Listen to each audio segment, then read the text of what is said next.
All right. Welcome back to the Co-Movement Gym podcast. We've got a really exciting one for you here today. Welcoming back to the Co-Movement Gym podcast, actually, this is your second appearance now, is Patrick Hallahan. Patrick is an ultramarathon athlete residing in Syracuse, New York. And like I said, this is now his second time on the podcast. We love hearing from Pat after his epic races in the mountains, of which he's done many. Pat, I think last time you were on, it was the Tahoe 200 that Josh interviewed you after. We have him back on today because he just completed a grueling 200-mile trail race in Washington State called the Bigfoot 200. We'll get into the details of that, but it's going to blow some people's minds what kind of terrain he had to cover out there. So we'll dive into that race and much more today, all about the sport of ultra running. The Co-Movement Gym podcast is supported by Native Path Supplements and Lombardi Chiropractic. Mention this podcast or click on the links in the episode description for a nice discount on us. We've been doing a few of these podcasts lately because people seem to be really into the ultra thing, which I love because I'm into it as well. So I'm really excited to hear from Pat. I know the audience is too. Pat, welcome back to the show. Hey, thank you so much. I'm so excited to be back, and I've been training pretty hard so I could get back on for one of these things. Yeah, well, I know you've been training really hard. I follow you on your Instagram, and man, I love the posts you make. First of all, the photos are beautiful and stuff. The story, your story is so inspiring. So it's a blast to follow, and it's impossible not to get behind you and wish you success in all these adventures. So psyched to talk a little bit more about it in detail today. I'm going to just tell the audience a little bit about the Bigfoot 200 here. It's the first ever point-to-point 200-mile plus race in the United States, I believe. Yep. Starts at Mount St. Helens, which is obviously the famous volcano in Washington. Traverses the massive Cascade mountain range of Washington State. Eventually finishing in Randall, Washington, I believe. Yep. The course features deep old growth forests, according to the website, often as lush and dense as a rainforest, rocky ridge lines, countless stream and river crossings, and of course, many, many mountains that you have to go up and over. I've got I should tell the audience, the race just took place August 8th of this year, August 8th to August 12th, which that's a five days of nonstop running. Pat finished it much quicker than that, but that's how long some people are out there for these things. 1,000 feet of elevation and 44,000 feet of descent. And one of the things we might talk about is sometimes going downhill is harder than going uphill. Right when you read that, 100%. Yep. And 13 aid stations along the way, which that means you have an aid station roughly every 15 miles or so on average. That's a long time to go between these things on that kind of terrain. It's part of the Triple Crown of 200s, which are 3 races over 200 miles. There's the Tahoe 200 in June, the Bigfoot 200 in August, and then the Moab 240 in October. That's the Triple Crown, which I know you've done Tahoe. Have you done Moab as well? No, so cool enough, though, I'm actually doing a race October 4th out in Arizona called Saddles that Michael Veerspeak puts on. He's an awesome guy. And then the next weekend, I'm actually going to go hopefully be part of the social media crew at Moab. So I'm going to kind of go learn kind of the area around there, kind of network, meet some people, and then crew for like the week after the race, or not crew, I'm sorry, volunteer for the race. That's awesome. That. So kind of get used to the area, and I have a feeling next year you'll see me there. Yeah, you're going to be in that sooner or later. I see that. For sure. Okay, and then just one more thing, Pat's result. I tried to add up the number of participants in the Bigfoot 200. I think there were over 200, maybe almost 250. And you finished in 22nd place overall in a time of 2 days, 17 hours, 54 minutes, and 56 seconds. So, Pat, first of all, massive congratulations on that finish. And I read your story along the way. You know, you posted a little bit about it on Instagram. I know it was a wild ride. So how about I want to go through that whole race with you today, maybe like day 1, night 1, day 2, night 2, that sort of thing. But first of all, any thoughts on anything I missed there, and anything you want to say about the race in general before we dive in? Almost what you picked up on that about the descent being harder than the climb. Mm, Being from the Northeast, most of the time we're kind of going up a mountain and hmm. right down the backside. But out Yep. west, there's so many more switchbacks. So the Oh, climbs I never had an issue with. Like, honestly, I can kind of climb with poles quicker than I can hike like on flat. So that's yep. never really been an issue for me. I just like love grinding up. But when I did Tahoe for the first time, I realized those switchbacks were killing me on the descents. And then, like, I couldn't even run the descents after a while because I just wasn't adapted to how far they would be? And, like, Uh, here too, it's a lot of stepping down. So I've mm, noticed, like, it's almost a different impact. It's a different stride with those long descents. So yep. I went out to Flagstaff in January, and I've pretty much been training there all year, and that helped me so much with that. So Just by the time I running a got to lot of Bigfoot, descent. yeah, and that final 30 miles, and it was mostly downhill, and that's finally I had the leg. So it was really cool to see that adaptation? And those are the little Yeah. things you pick up. It's like these distances are so far. You want to do really well at them, but until you kind of learn those small things, like you said with the descents, then you can kind of go back and dial it. So that's so fun for me because it never really gets boring? Oh, yeah, absolutely. Always trying to improve and get better and find ways to do that. How do you 100%. feel about your, just the post race vibes? How do you feel about your performance and your finish? Man, this has been another one for me that, like, I don't want to sound like I'm overconfident with this at all. It's just the training that I'm putting in. I'm very Uh-huh. much looking to perform a lot better than I have been. Hmm. And it took up into this race to just really understand that my stomach's going to go the first 50 miles. Like, it just kind of is what it is. Uh-huh. And I do feel that I do have the speed and endurance to race with those guys up front, but now I Hmm. just need the experience. Like, I really do. And, like, sometimes I do like, I wasn't true to myself a little bit in the beginning as far as, like, I wasn't over pushing my pace, but I wasn't eating and drinking enough for the pace I was running to be able to Hmm. sustain for, like, 200 miles.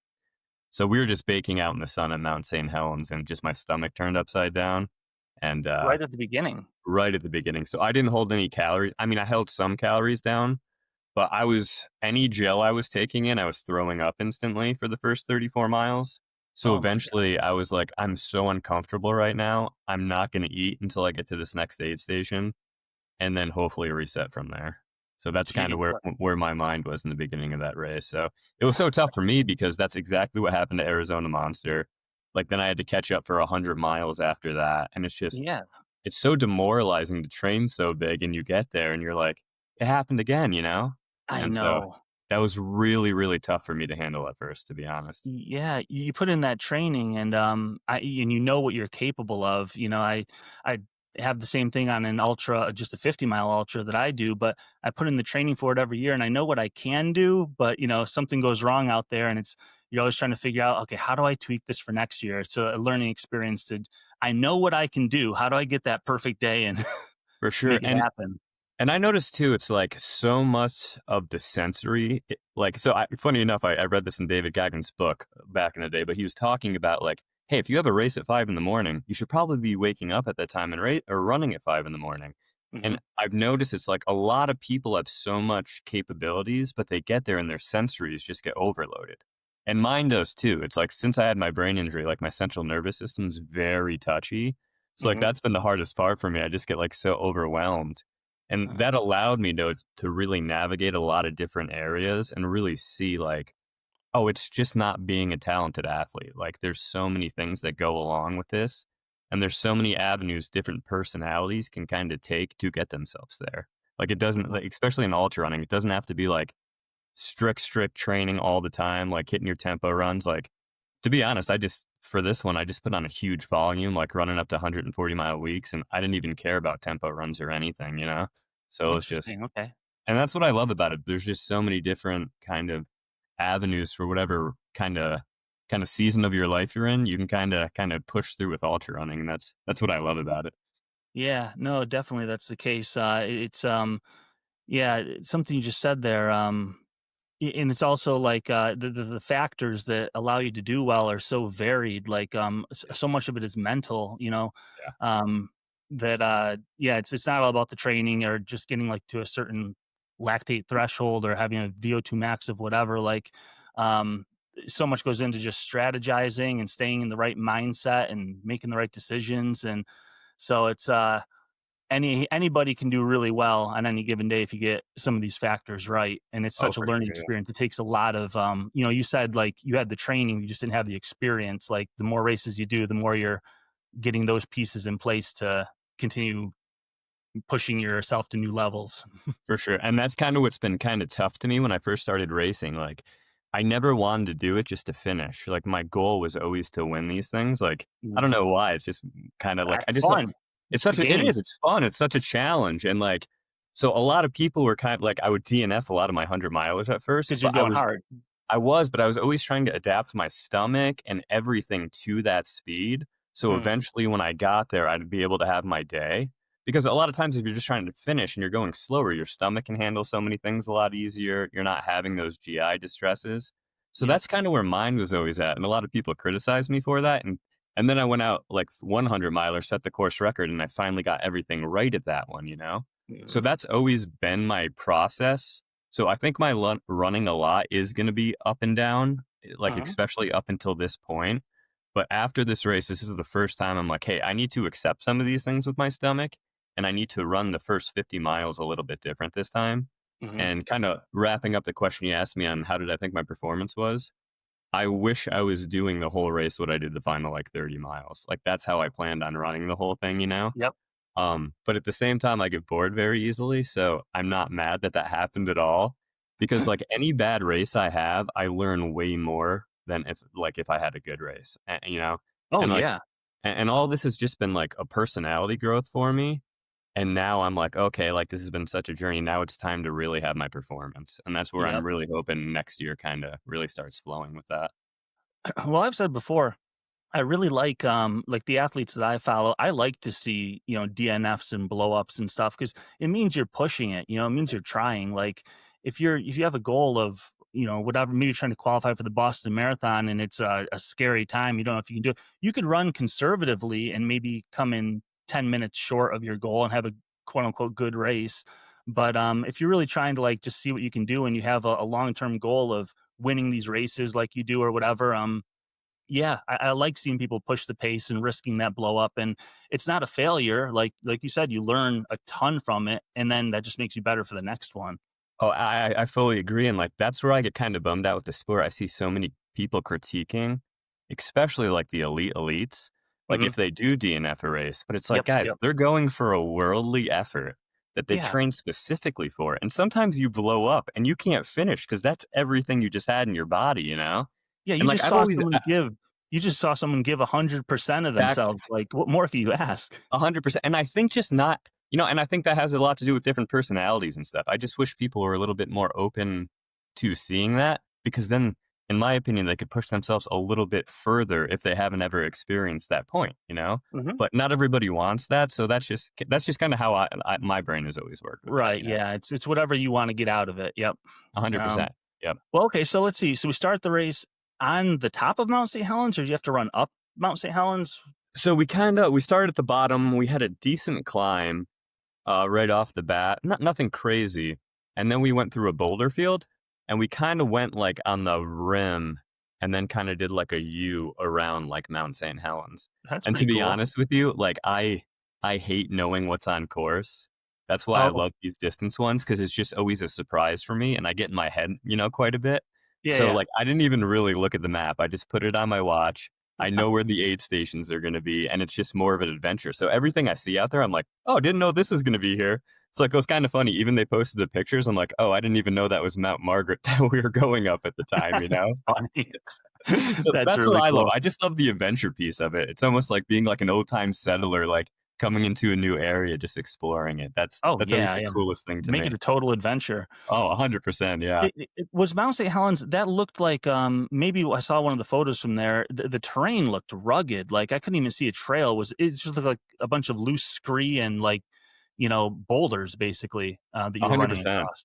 And I know, like, I took off in the front pack, so it was, Avery Collins was ahead of me, and then I was running right behind him, and we kinda separated from 3rd, and then I would see Avery just, like, running in zigzags waiting for me to catch back up because he had no idea where it went, and then he did that a few times, and then I went completely off too, and then we Oh, just waited for 3rd to catch up to us, and then because he's done the race before, so we just followed him for a while. So that Yeah. was really only like that for the first like 12 miles till we got to the Okay. first aid Yeah, when I station. saw that photo, I was like, "How are they even following?" I don't see a trail anywhere, but Yeah. hopefully it turned into more of a trail after that. Oh, for sure. And Um, Destination does such a good job with like the markings and stuff. So typically if you're off for like, if you're like starting to get a little nervous, then you'll like see one right away. So, okay, so that's thankfully cool. for as long as those are, they're set up really well.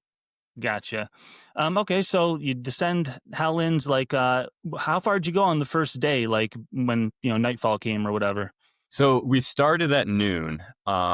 We had Oh. we had a fire issue out there, I know, so they had to reroute a little bit of that. And Mhm. then a trail got closed, so they had to like switch something up for aid stations. So we started at noon, which isn't too bad because I started Arizona Monster at 2 p.m. and that was so weird for sleep deprivation, you know. Yeah.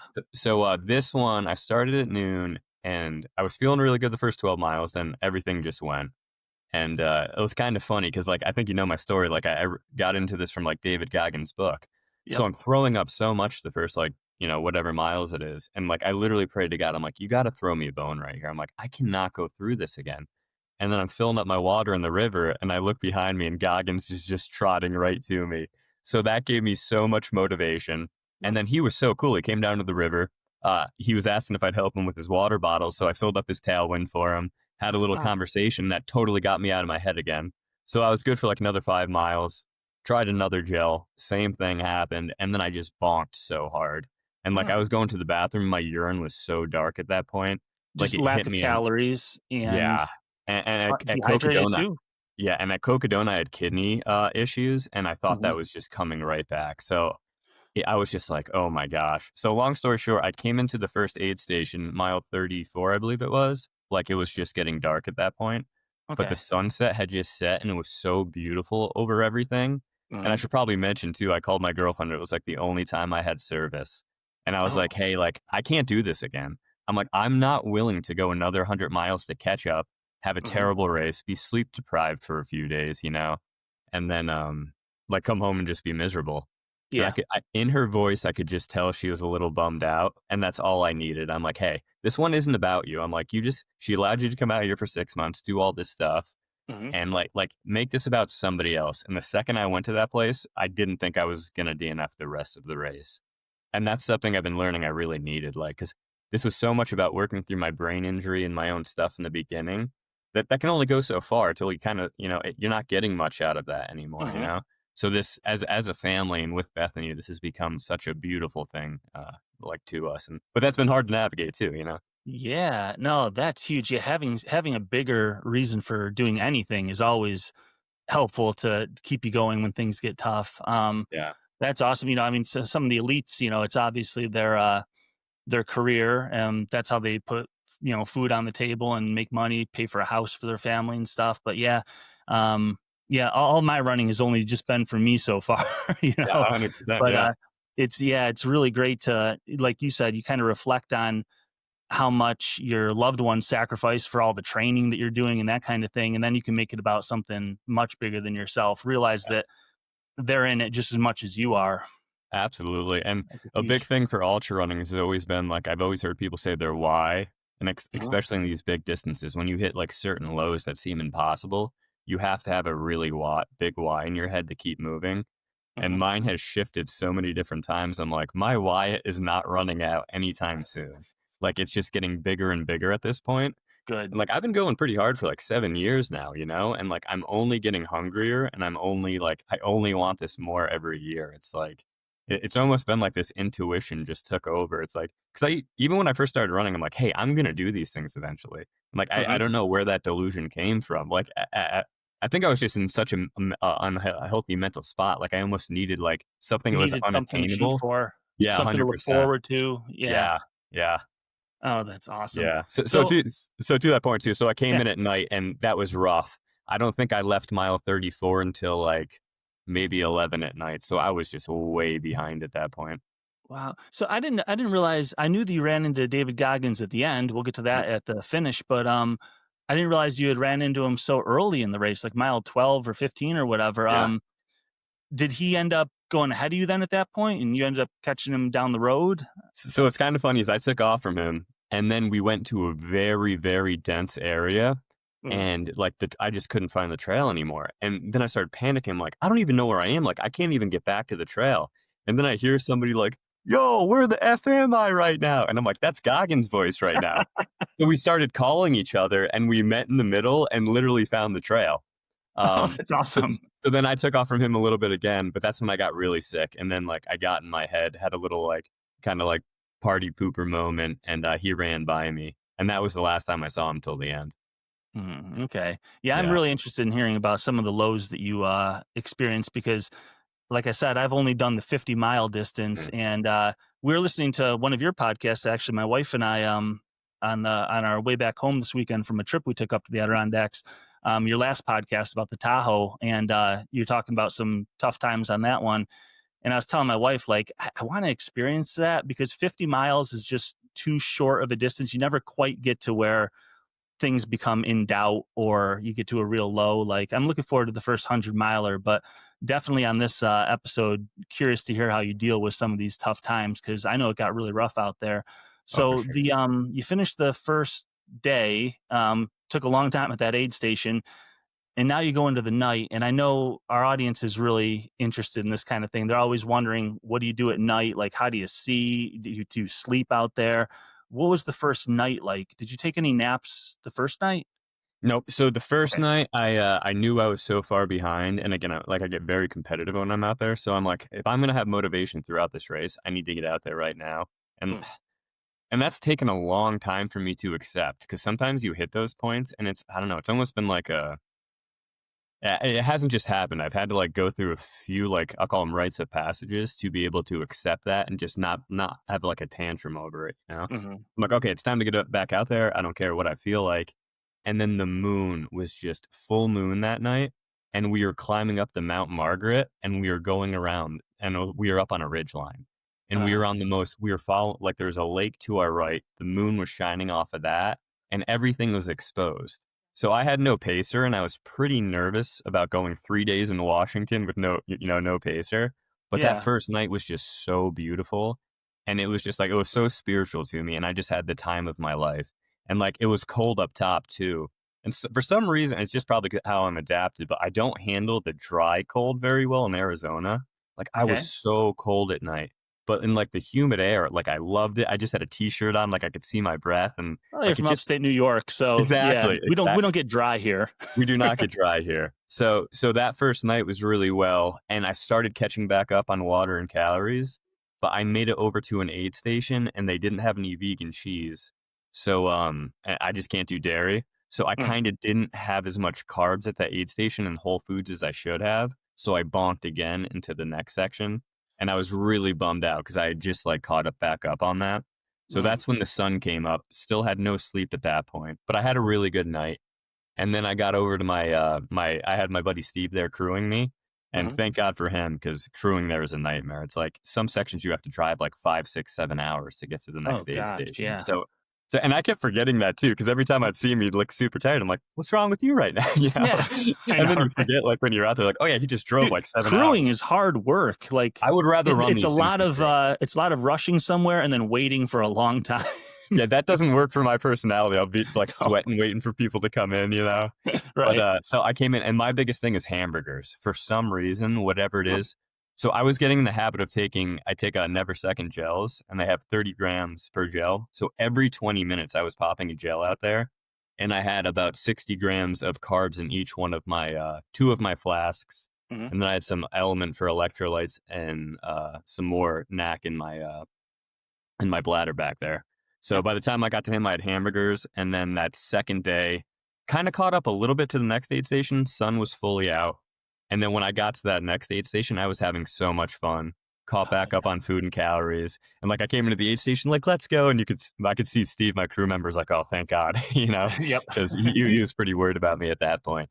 So you mentioned bonking twice so far on the first day and then the second night. For the audience, bonking is usually we're talking about running out of fuel. You're low on calories, and that's when your muscles kind of start to give out because they don't have anything to give them energy to keep contracting and doing what they need to do. Um, eh, when you run out of calories like this, is it just slowing down to a walk? Like, how do you overcome that? Because that's like a lot of times a bonk is like, well, you're DNFing at that point. It's really hard to catch back up on calories once you're that depleted. For So you sure. slow And down to a walk and eat as much as you can for a while. What do you do? yeah, so that was a huge lesson I learned at Arizona Monster. I didn't think I could ever recover from some of those things Hmm. until I was like, oh, yeah, so I just bust out my hiking poles, or I'll just take a lot longer time at an aid station once I do get over there. But let's say I am in the middle of the trail and I bonk out. At this one, I did still have calories on me, Hmm. but since I was depleted from before, you can only really take in so much. And then you start having GI distress. So Sure. then it starts coming out and like you're not holding it in anymore. So for me, what I will do is like sometimes I won't eat for like 4 hours if it's that bad, you know? Then Hmm. I'll have to catch back up. And then it kind of wavers for like, so that day it just kind of wavered back and forth.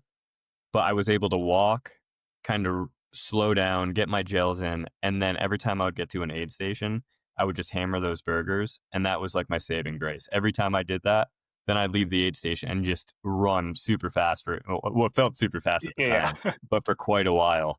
So essentially, to answer that question like as well as I can, it's kind of slowly start getting gels back in, but not too fast. No, it's Yeah. probably going to take like 4 hours to catch back up. Because it's Get just to a an aid gradual station. Yeah, increase of just calories. Yeah. gradually. Don't rush it. Don't rush it.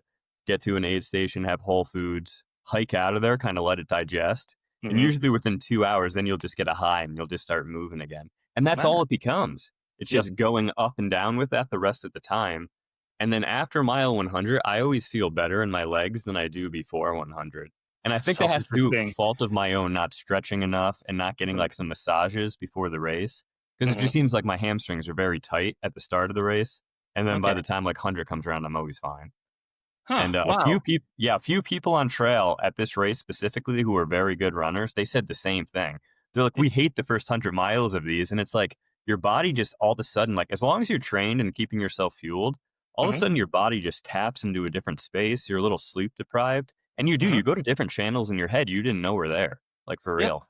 That is so true. I just mentioned that my wife and I were up hiking this past weekend, and we did the Dick's Range. We did 6 high peaks in a day, and Awesome. it's really interesting how in the middle of the day you can start to feel whatever. Early on, you feel really tired going up these mountains and stuff. It seems so hard, and by the end of the day, you're just in kind of a rhythm with it, and you think your body would be falling apart, but you're actually feeling better. You're just kind of in robot mode, going through the motion and I don't know, you've adapted to this is what we're doing today, and you just kind of keep going. It is Absolutely. interesting that you can feel better in the later stages of these things. Yeah, it really is. It really is. Yeah, for sure. Huh. And as long as you're fueling for that, because that was my problem back in the day. I just where I was at with my recovery, my stomach still couldn't like hold any nutrients. So Mm. like I just thought it was impossible to go further. But now since I've dialed a lot of that in, like you said, it's just you go into zombie mode. And as Yeah. long as you're staying hydrated and eating, you can just keep going. And like I just always love being in that weird state of mind because it's not like I'm just focusing on running in my body. It's like my head just goes to wild places. And like then I'm like, oh, Yep. I'm still out here right now, you know? Yep. Oh, that's when it gets so fun. Oh, it Yeah. really is. Yeah. Most people know that staying hydrated is essential to nearly every bodily function, but 75% of Americans still do not consume enough fluid daily. As we age, bodily changes make staying hydrated even harder, especially without artificial additives or excess sugars. That's where Native Path comes in with extra help. Native Path's Hydrate is not just another drink mix. It's a thoughtfully designed formula packed with BCAAs and all 9 essential amino acids to help with muscle recovery and overall vitality. Plus, it's completely sugar-free and 100% natural. With their Native Hydrate product, you can fuel your body with essential electrolytes at the cellular level for overall vitality. Unlike other hydration drink mixes that are designed for marathon runners and contain upwards of 1,000 milligrams of sodium, Native Hydrate contains just 230 milligrams of sodium for optimal daily hydration. It's free of artificial flavors, sugars, and dyes. It's only 5 calories per serving, and every order comes with a 360-day money-back guarantee, so you can try it risk-free. Visit nativehydrate.com/co-movement to see what Native Hydrate could do for your health. Again, that is nativehydrate.com/co-movement. Before we get into the second day here, you've mentioned kind of being inspired by, the moon and some of the views and stuff. I want to tell the audience, if you go on YouTube and you look up the Bigfoot 200, there's a few videos that people have shot, out there with GoPros and stuff. It is the most spectacular scenery. I can't believe how beautiful that course is. Some of Yeah. those views that you get and those forests and mountains are just unreal. I could see that keeping you pretty inspired as you go. Oh, absolutely. It really blew my mind too. And I got to drive from, I was in Flagstaff, stopped and saw a buddy in Utah, and then got to drive right through to Washington. So it's just so cool to see all those areas. And like, as Yeah. I came into Washington, it was, very deserty still where I was. I'm like, where are all these huge trees? And then I took a left and it was just like the whole world opened up there. And then Uh, Rainier was like right in front of me. I'm like, oh my, this is insane. So yeah, it's mine. I've never, it was like a different world. mhm. Like it has a completely different vibe of its own. Like it was wild. All right. So, okay. So you made it through the first day. You survived a few bonks. That's good. But you're still way back. What place do you think you were in after the first day? I want to Did say you, somebody told me I fell back to like 45th around there or okay. Oh, something well, like that. you're So still up in the, top 25% then. So yeah. you're not doing as well as you want to do. But okay, you made it through the first day. What's the second day look like for you? So second day I came into that aid station, was having so much fun at that point. That's when I ate, I think I had 3 burgers at that station. I hiked out of there, and that section was super flowy. So we were just either pretty much you were climbing or going down the whole time. But this was like maybe like 1,500-foot climbs at a time. So it wasn't like you were climbing like 4,000 feet or anything. And that Nice. was just like more my forte, kind of how I had been training. So that felt super good. Ran with a few people through those sections. And honestly, day 2 went by super, super fast for me. That's Um, nice. and then I came into the evening aid station, had so much fun there. And they were really cool. And a guy made me a quesadilla and he just like stacked it with all sorts of burgers and stuff. Oh, So I yeah. really took my time there because I'm like, hey, this is going to be a really long night. Let's really fuel through this section. And then Smart. I took off so I'm sorry, I'm trying to think. So then we went to like a really ferny section. It was so humid through there. Bombed that section, ran really fast. And then I came into mile 100, which was, I believe, Lewis River Aid Station. And I knew Natasha, the medic there. So we had a great conversation. She got me out of my head a little bit. And honestly, I was just feeling really good at that point, really, really blessed and lucky. And then I left there, turned my headlamp on, and that's when things started getting really scary for me. So We were this is in the just second night now. yeah, just night, and we were in the thickest woods, and we were following a really loud, like, river creek next to us the whole time. So, Hmm. animals like hanging out around those Oh, areas. yeah, yeah. So I'm bombing. I start really making up a lot of time at this point. Like everybody I would pass that night, I would just drop, not see them again, which I liked in the beginning. But then I was looking down and I started noticing a lot of mountain lion tracks, like everywhere out there. I'm like, well, I know there's a lot out here, so hopefully it's fine. And then I kept hearing something, and I'm like, it can't be that. They're too quiet, whatever. So then I saw headlamps maybe like a half mile ahead of me, or maybe a little less. It's hard to judge. But right when I did the river crossing, there was a wet paw print on a rock. Oh, So God. and I'm telling you, I went like I touched it to make sure like it was real because I'm like out of my mind. So I started freaking out. Those things scare me. You know what I mean? Oh, yeah. And having no pacer, you're out there alone. So I just took off. Maybe not the best thing to run around that time, but I did anyway. So I took off, caught the people ahead of me, and then stuck with them coming into the next aid station. And that's when I was getting still. That section was 18 miles and 7,000 feet to climb. And that saved me just because climbing is my forte. That's what I love to do. So I just kind of grinded, had a great conversation with them. Still was in good spirits. But at this point, I still hadn't slept. Or I'm sorry, I forgot to mention, after the first night, I was getting a little uncomfortable visuals. Not Mhm. too bad, but I took a 1-minute nap. Like I literally Okay. fell asleep, woke right up, and then I was okay. Hmm. And then coming through until the second morning, or it was 2:30 in the morning coming into the aid station after the mountain lion incident there. And I took a nap for 1 hour, and that was my final time sleeping. Wow. Uh, So 1 hour and 1 minute, that's what you got on this whole race. the whole race, Really yeah. just the 1 hour nap that second night, Yeah, and that 2:30 in the morning. actually I felt way worse when I woke up from, and it was an out and back to that aid station, so I had to go back up to where I just was in, like, all that dark, scary area. So that was kinda tough for me too. and that was the hardest day for me. I woke up, the sun started coming out, and we'll get into it, but that's when it was just grinding at that point. Man, how's your stomach doing at this point? Is that better now? So I don't really usually take like Imodium and stuff. My stomach was getting so bad. I started taking Imodium during the race, and that completely saved me. Like after that, I had no more stomach issues. Oh, Yeah, awesome. Well, that's yeah. another So good I'm thing to very learn. very conscious of not taking a lot of things, but if I get to a point where I need to take it, then I'll use it as like an aid, you know? Are we at the 100-mile mark yet at this point? Yep. So when I was at Lewis River, that's when I was at the 100-mile point. So let's say I was maybe mile 100. Yeah, so I was about a mile 118 when I headed out for that. What would it Okay. be? I guess the third day, but like second and whatever Yeah. it is. So that would be Yeah. some. So that would have been Saturday. Geez, I don't even Sunday morning. Heading back at Sunday morning. Oh, good. Okay, so we're in the second 100 miles, so this is where it gets easy, right? Yeah. Yes. Yeah. Well, yes. A little easier on the legs, but that's where upstairs can start coming undone. You know. But, yeah, so we go into the morning then. How's that third day go for you? So sun started coming up, and usually when you're feeling that bad, if the sun starts hitting you, it's kind of starts waking you up and kind of taking some, I don't know, Yeah. negative feelings away from you. And then I was behind like a older gentleman, and I'm like, okay, I know this guy's so badass. I don't want to like make it, but I need to get in front of him. I've been probably trained a little bit bigger. It's time to start moving. And that kind Okay. of knocked me into gear. You know what I mean? So then we started going down the service road, and I just grabbed my poles, kind of choked down real low at them.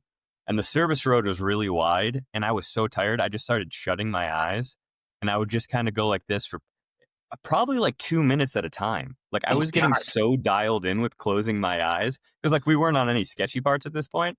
So I just Okay. kind of feel the rocks, and I like the road came up in the middle. So I would stay on that middle part. And anytime I Yep. would kind of deviate off, I would just go right back into it. Right back to the crown, yeah. Right, yep. And then so I was so sleepy that day, and I think it was 95, 96 degrees that day. Oh my And gosh. then we were also going through a lot more exposed sections at that point. So then we were coming into Chain Lake's aid station, which was maybe like 130 something. I could be off with that. But so we came to Chain Lakes, and I was really struggling at that point. Like my visuals were becoming really bad. Like all Mhm. the trees were just like gawking at me and just like getting closer Moving. and closer. Mhm. And I saw this kid that I knew from Instagram at the aid station. I'm like, "Hey, Gabe," I'm like, "Are your visuals too bad right now?" He's like, "They're not real." He's like, "Don't give them the time of day." And that's all I needed to hear. And like, I kind of made a joke. I'm like, "Dude, I'm going to be a horse. I'm putting my blinders on." Yep. And then, so at that aid station, I then had 4 burgers and headed back out. And that was so tough. I'm not sure what climb we were doing, but we were doing this climb, and it was exposed, and these horse flies were just driving me insane. For like 2 hours, they wouldn't leave me alone. And then I got so bad at that point, like I couldn't really stay awake. But every time I would try to fall asleep, like just horse flies were just pegging off. And that was the only spot I had trouble with like any bugs the whole time, to be honest, which was Huh. really nice. So I tried taking a nap on this huge log. Like the trees out there are huge, you know? So it kind Yeah. of had like a headrest. I'm laying, but it's so hot. And then I heard a bunch of voices coming at me. And then later on, I realized that that's when I was hallucinating. I was just hearing so much that wasn't real because I kept hearing Yep. people talking like, "Hey, will you move over?" I'd move over, look back, and nobody was there. No one's there. So I'm like, "Ooh, it's getting a little wonky." And then we did a big descent, and then there was a really cold like stream down there. So it like to the point where it'll get your adrenaline going. So I Mhm. just started like kind of plopping myself in it. I'd be able to run for 5 minutes, start falling asleep again, go in there a little bit. And then that cold water just kept me awake because I was by myself. So I had like nobody to talk to, you know? Yeah. And unfortunately, I always have to seem to have my own speed, so I always find myself by myself during races, you know? I'm kinda behind that, like, one pack, but kinda in front of the next pack, you know? But you, from what I gathered about you, you're pretty comfortable running solo. You do most of your training solo.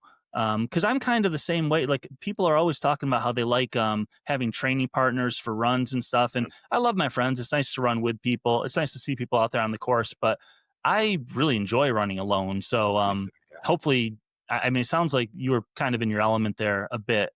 Yeah. Although it's nice to have someone to keep you awake. Well, and that was the thing too, it's just like for me, I just you'd get a little bit bored, but that's more in the beginning stages. Once you're in a different headspace, you got so much going on, like, Yeah. it's not exactly bored. I guess just for me, it was like some of those night sections got so creepy out there. That's Yeah. more so what I was nervous about. But when I'm with a pacer, I'll find myself complaining a lot, like out loud, and Mm. that makes me more tired. But if I'm by myself, I kind of let that beast come out and then I go harder. So I've Mhm. realized for me, like sometimes my personality gets very intense, and I'll just be honest, it makes people uncomfortable. That's what I've learned as I get older. And then if I have a pacer, I almost don't want to go to that point because, like, my internally, I don't want to like show them that part of me, if that Yep, makes yep. sense. So I've learned like I allow a lot more of my athletic performance to come out if I am alone. Yeah, that is really interesting. Because yeah, I think I'm probably the same way. You like there's something that's so raw and I don't know. So it's an animal side of you definitely comes out in these kind of things because you're out there for so long and you're in the elements, and then your head gets crazy and stuff. It probably helps to be able to just be authentic to that and not try to hide it. If I'm around people, I don't want people to see how much I'm hurting or how upset I am. I don't want to like throw a temper tantrum and make people feel bad that are around me. Yeah, But if you're alone, you can kind of just rage at that, like you said, and maybe get a sure. little extra fire and use it to your advantage. And that's what I've really learned because that's how I was when I first started racing. Like I was just an animal. I was running over my head all the time, so I'd be like super hot in the aid stations. Hmm. And, like, a few people said things to me to where, like I came from a motocross background, so just the Okay. culture was very different than that, you know what I mean? So, like, Yeah. for up until, like, this race, I'm like, "Hey, it's time to bring that back out," but when you're out there, be awesome at the aid stations, have so much fun with Yep. people, but then when you leave, go right back to that because that's what you wanna be very competitive, and that's the way that's your gift, that's how you can do it, you know what I mean? Yeah. That And makes that's what I sense. just want I hope more people understand that in ultra running because it a lot of people are very, like, I don't know, it's almost structured into, like I don't know, the culture's just a lot more people are coming into it now, Hmm. and, like, some people don't like that, and my opinion is just like, "Hey, you can learn so much from different mindsets, and you can grab a little bit of that for yourself, bring it into your training," and that's what I've always admired. I love different people from me because I learn so much from them, Yeah. and And everyone's that's got what such a I different love, and approach. yeah, for sure, and that's just what I hope more people open up to in this sport. Is like, hey, we can learn so much from different individuals. You don't have to have the same morals. You don't Hmm. all have to have the same beliefs, but we're doing something really hard, and we can all respect one each other for that. So Yeah. that, Yeah. that that's the biggest thing to me. Yep. Absolutely. Oh, so where are we now in the race? We're getting towards the end of day 3 here. Yep. Um, So we or left Chain of Lakes, and then I cannot remember the next aid station. But when we got there, we had a 23-mile stretch to the next aid station, and that was Mhm. coming into mile 171. Okay. This is Yeah. about where things turned around for you. It was so funny to read on Instagram that you didn't feel good until the last 30 miles of the race. You're running a 200-mile. It's the total opposite of what anyone would expect. I would think the last 30 miles would be like the worst part of it. I mean, you've been out there for so long. But so you're coming into mile 170 now, and yeah, bring us through this. And you're so right about that because at Tahoe, the last 12 miles, and Tahoe was longer. It was 212. That was so. If I made it to 200 at Tahoe, it would have been like the hardest thing I ever did. But Mhm. those last 12 miles were so demoralizing. Like I wanted to DNF like the last 5 miles of that. Oh So God. that's what was so nice about this race. It was the complete opposite for me. And, I almost think that was by design because I always go too hard in the beginning. So maybe something spiritual was like holding me back. Like, hey, if you suffer through this one, you're going to be granted something at the end, you Yep. know? And that's what I'm always telling myself in my head because I've learned that now through experience.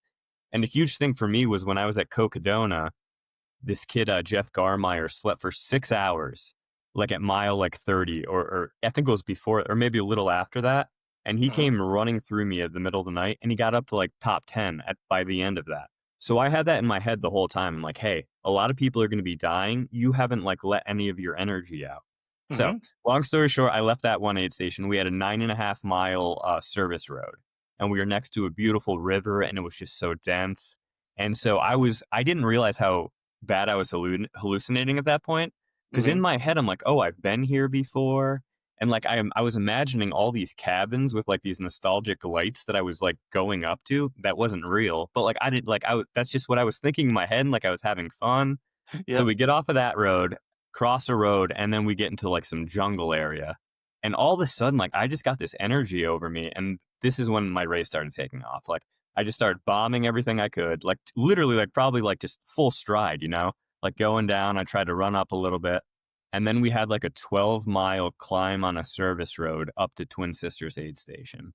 Mhm. And that's when I hit the road, started getting dark out. And that's when in my head, I'm like, oh, there's some bathrooms like 6.5 miles up there, because I was getting so tired. So Mhm. what I started doing was closing my eyes again, but I would fall asleep.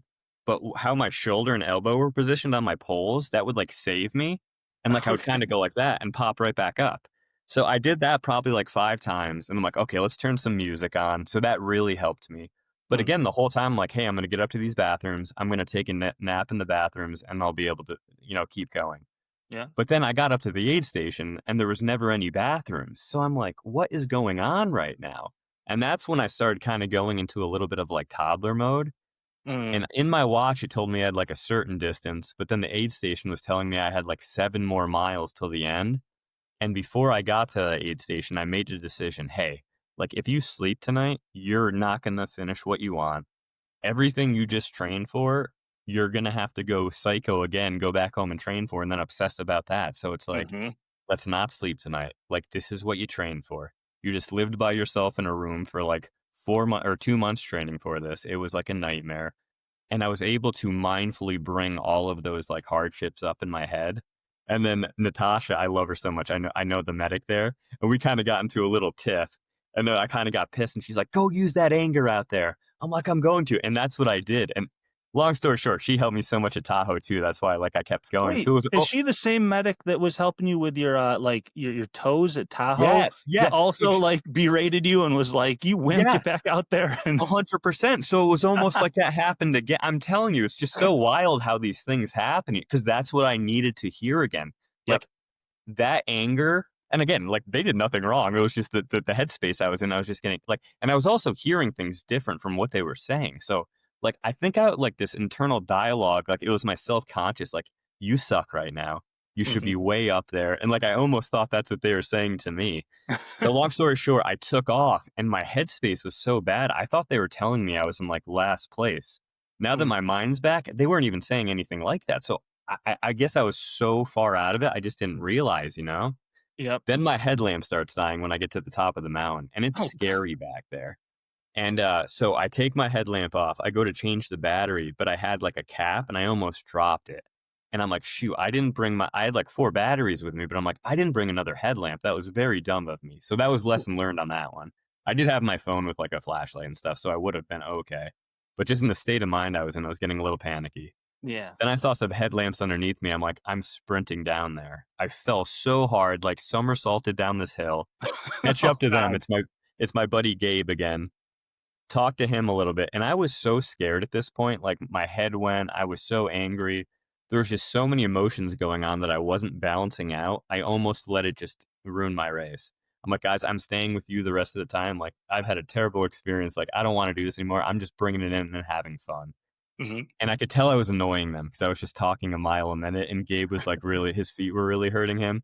And the, Oh. the kid I was talking to is like, hey, dude, like, you still have a lot of legs left. Like, you can go under 70 hours still. And in my head, I didn't think that was possible. Then I looked at my watch. I'm like, oh, yeah, that is possible. And that's when I just took off.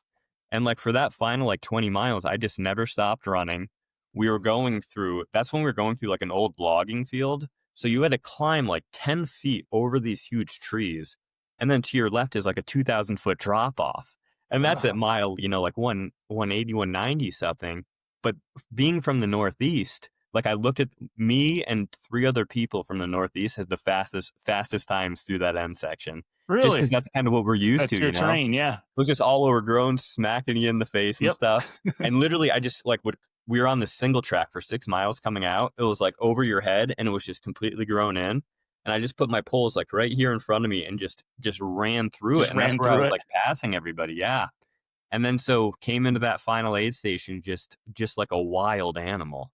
Like I always tell Bethany in motocross, I could always dump all of my like energy into something and Mhm. go as hard as I can, and then the moto's over. But in Mhm. ultra running, you can't. You really have to sustain that energy. And this is the There's a first lot more to time come. yeah, I sustained that energy, and then I came in and I dumped it all out the final 10 miles. So I come to that aid station, eat a burger. I'm like, Steve, fill my stuff up right now. And he looks at me and goes, dude, Goggins just left 2 minutes ago. And I'm Oh, like, I just if started you need any screaming. more motivation. I'm like, let's go. And then I had this adrenaline dump like I've been searching for my whole running career. And we started running down. Goggins is looking up and he's like, my headlamp just died. And I would have gave him a battery if I had one, but I'm like, I'm sorry, man. Like I got my last one. So his buddy ran up and got his. So then me and Steve take off, but we see his headlamp running towards us. Mhm. And in my head, like that's when I just had this thing. I'm like, I'm an average guy. I'm like, this is David Goggins. I'm like, I cannot beat him. I'm like everything and then all of a sudden I'm like, well, hold on. I'm like, I have 10 miles left right now. I'm like, I looked at Steve. I'm like, yo, if I can run this 5 miles right now, Mhm. I know I can force myself to get through the past five. It's Mhm. just if I bonk or not, Yep. So I'm like, turn your headlamps off. So we were on the road, we turned our headlamps off, and no, like 2 minutes after we did that, they were gone. So I think they thought we just took off on them and he kind of slowed back a little I bit. was gonna say, was turning the headlamps off, is that a little, mind It, game, make them it think you is. disappeared? Yeah. I saw people doing that in front of me the final night when I would come up on them and I thought they were gone and then I'd run up onto them. So that's Yep. what I did to him and I think he thought the same thing. And then I had legs and yeah, we just took off. Oh, dude, that's awesome. So how Yeah. that last, you ran that 5 miles, you got to the final 5, and, how was the finish? So by the time we got to the finish, I was completely spent. That's what was so cool. Like I was able to separate him from 5 miles, like have Mhm. all the endorphins in the world. I felt so like at Tahoe, like I was so mad. I was so tired. Like I just wanted to finish. I wasn't even happy. I was so Yep. tired. Like at this, like I got to fully remember everything I had just been through, kind of what some people had done to me last year work wise and stuff. And I was just like, you know what? I'm like, I always do things for like the kindness and like I always want to spread a good message, but in that Mhm. moment, I'm like, this one's for the haters right here. So it was just so cool. Like it was so cool to Gotta be be a able little of to that know too. that and like remember that. And it was just like, but also when you are able to push that level and you do say that one's for the haters, you just realize like how petty that is, even in Yep. your own head, Even if Yeah, people are treating you bad, it's up to you to have self confidence and like be okay with yourself. Be like, hey, that's most of the time people are taking out their own issues on you and stuff. So that's what I love totally. about ultra running. It no, if I'm angry at people or anything, it breaks me down to a level of real to just see what it is. And Mhm. that's what Oh, I'll yeah. always thank this sport for. Yeah, lays everything bare for sure. It Yeah, really shows you what's does. real, absolutely. So, and you were thinking, you might be able to get in under 70 hours. You did by quite a ways. What, 60? You came in under 66 hours. Yep. So I came in at 65:54, I believe it was. Yeah, Yeah. yeah, So that's amazing. and my ultimate goal was to come in 65-hour range or under. And for a race that like went as bad as it did for me, I'm like, oh wow, I got a lot more in the tank, and I need to carry the self confidence over to the next ones because that's kind of where I struggle. It's tough when you don't really have a team around you. You're Mhm. kind of doing things on your own. It's like you don't really know if you're capable of those things until you put yourself in that position. And then I'm learning it's up to me to have the discipline to carry that over and kind of not get in my head and let some of those kind of fantasies take over to kind of, bring me backwards, if that makes sense. Yeah, that I noticed on your Instagram, like it seems like you get a lot of ultra running in terms of the personal growth kind of stuff. What do you think this race, reflecting on it, what did this one teach you? What lessons did you learn here that you'll take into future seasons, or just something you learned about yourself? I guess the biggest one for this would have to go back to how it started at Arizona Monster. Hmm. Like that forced me to kind of go so much slower. I was in the back of the pack with a lot of people, and it showed me how beautiful it was. Like it showed me so many different personalities back there. But at the same time, that almost Yeah, took that's away where my. I'm hanging out. Come say Yeah, hi well, sometime. I will. But, like, it allowed me to see the sport as a 360 because I get so Mhm. caught up in my competitive ways, and I needed that this year, and that really kinda helped me moving forward because so long story short, like, I had that DNF, then I went to Cocodona, I had stress fractures I didn't know about, DNF that one, so I was just like I'm putting all this work in, and I guess the biggest lesson that I really learned is, like, it doesn't matter how much work you put in, the lesson's there waiting for you. Like, you can't teach anything a lesson, like, you have to be willing any hardship, any failure. If afterwards you sit and like really examine it, you're going to learn about most of these things are your own personality flaws. And Mhm. if you can kind of put that, like in running, for example, I'd come into an aid station way too hot. I wouldn't slow down. I wouldn't eat my food. I wouldn't get a positive vibe from people around me. And then I'd go run scared for like 2 hours, you know? So, like Yep. at Arizona Monsters, the first time I was able to slow down, really understand that about myself, and then seeing what way do I want to go with that now? Do I want to go more the competitive way and have a better understanding and be a little bit more gentle on myself? Or do I kind of want to have fun and hang out with these people and like do that, you know? So I wasn't Mhm. really sure at that point, but then my personality took over. I stayed out there, I started training. And like to be honest, like it was so hard on me and my girlfriend because like she didn't think I was going to stay out there at that point, but I knew if I didn't stay out there, my career like was over because we just couldn't afford to do this anymore, you know? Right. So then, I was in an Airbnb with 4 other people. We were sharing 1 bathroom, 1 kitchen. I'm eating, like, up to 8,000 calories a day, so it's, like, Mhm. it's so hard to, like, share the space with everybody. I'm, like, overtired, and, like, I just hit a point where I'm like, "This is becoming stupid." I'm like, I'm upset, people around me are kinda upset with this, but just something internally told me, it's like, "Hey, ride this out and really see what happens with this." Okay. And then if I gave up at Bigfoot, like when I called my girlfriend, I wouldn't have learned any of these lessons. And I Mhm. remembered that from before. And I remembered at Tahoe when I wanted to give up. I'm like, hey, that was ruthless. You didn't really enjoy yourself when you were out there, but it gave you so much back in life. Like it healed your brain so much. You're able to understand other people differently.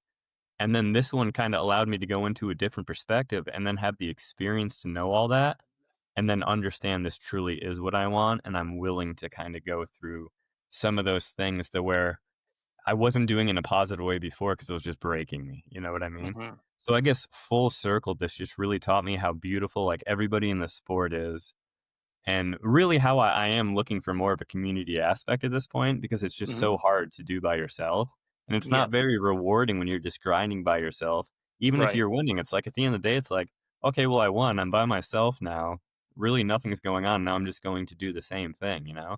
So it's been so cool to see like my mom's really getting into it, my sister, my girlfriend. Like she's always been into it. But since I really was able to go do some things people didn't think I should be doing right now, Mhm. and then prove myself, it's also connecting some dots for other people in my life and opened up like really the beautiful process of all of this. And that's really what I've been searching for. You know what I mean? Well, that's beautiful. That's awesome. Yeah, man. Yeah, turning into the ultra running community is incredible, and you can make some great relationships out there. And yeah, when it does become more than just about yourself, I think uh, I think it becomes a lot more fun as a sport. Yeah. So that's really really cool. And it sounds like you've learned how to use you've learned about different parts of your personality and then how to use them, control them, when you're out there to your advantage. So that's really cool. Yeah, it's a lot about, I guess, performing well in ultras is a lot about learning about yourself and your Yeah. personality, um, almost as much as the physical For sure. portion. And that's what I learned too, because like growing up, I always had very low confidence. So I'd Mm, always put people up on a pedestal. And so I'd always be competing against somebody else, and since I did put them on a pedestal, I didn't think I was capable of that. And, like, it mhm, was until this year I started realizing we can all do these things, we just have to do it in the way that fits for us the best, and then yeah, sometimes you have to expand a little bit more than you want to. But it's that area when you expand a little bit more than you want to, you learn so much about yourself, you become more confident in yourself, and then you realize, like, you can teach other people like I had I had a tough upbringing, you know? So mhm, or, like, I was just a wild kid, so it was always tough for me to understand a lot of these things. Now I'm understanding it's hard for a lot of people to understand those things, yep. and I can go do hard things, and then I can help people in my family through those hard things understand it, like, connect the dots where they're struggling through their personalities and, vice versa, so that's been the biggest thing for me is just personal growth with all this. Isn't And that then on interesting? top of Yeah. it yeah, I've said before that I think running makes me a better person. yeah, And sometimes I can't even really articulate why, but it's just all these experiences. I haven't had any quite as epic as yours there, but yeah, somehow you really do grow through running, and you start to see what's important. And it just the more that I run, the better I am in life and with everybody else and with my relationships. And yeah, I think it's a great sport for personal growth, especially the ultra aspect. For sure. It's like, I can't remember who said it, but they're like, if you ever want to grow discipline, running's the best way to go show yourself how to do it. Ugh, yeah, It really is. Because, like, I know most of the time I don't want to get up and run, but like, you always feel better afterwards. So, yep. Yeah, absolutely. If you enjoyed this episode, please consider supporting our sponsors, Native Path Supplements and Lombardi Chiropractic. Your support helps us to bring you 2 new episodes each month. See the show notes for more details and a nice discount from our sponsors. Thank you, and see you next time on the Co-Movement Gym Podcast.